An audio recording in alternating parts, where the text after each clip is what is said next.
Hello and welcome. I'm Oliver Lott, and today I'm talking about pirated media. This includes illegal streaming, downloading films, music, and TV shows, and how this affects both the industry and the consumer. Piracy has been around for a long time, but as digital access has grown, it has become easier and more common.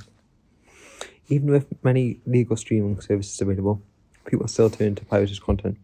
One of the first things I want to ask people is why.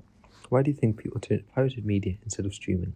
I think there's a lot of reasons that people have turned to pirated media over the past few years. I think the biggest one is definitely sort of deunification, the diversification of streaming services. It used to be a lot easier to sort of have a one-stop shop for everything, but now everything is so spread out across so many platforms that people are getting streaming fatigue. I personally don't endorse media piracy because as someone who wants to work in the media industry, I try my best to do whatever I can to engage in the algorithms of these platforms because I know very well one day that might be the income that I'm relying on.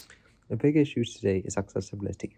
There are now many different streaming platforms and content is spread across all of them. Some shows are not available in every country and subscription prices continue to rise. For some people, legal streaming feels too expensive or too complicated. This leads to my next question. How accessible do you think pirated media is for the average person? Honestly, the average person doesn't even need to bother anymore. You see, the internet in general just makes it super easy, so some people don't even download anything anymore. They just stream it on these unofficial sites. Like, if someone really wants to find a movie or a show for free, it usually just takes them a quick Google search, or there are even people out there that send links. A lot of these websites are honestly just everywhere, and so they're easy to find and share with others. I even remember seeing social media accounts that recommend those free sites. Piracy has a strong impact on the industry.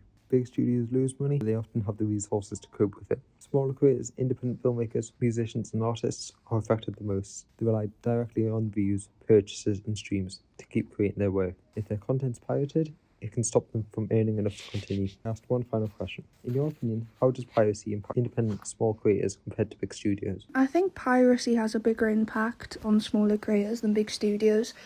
Like, when a huge company loses money, they'll survive, you know? But for independent creators, it's usually just them or, a tiny team. And they usually, depend on that income to keep making content. So when people pirate their work, it's not just losing, money.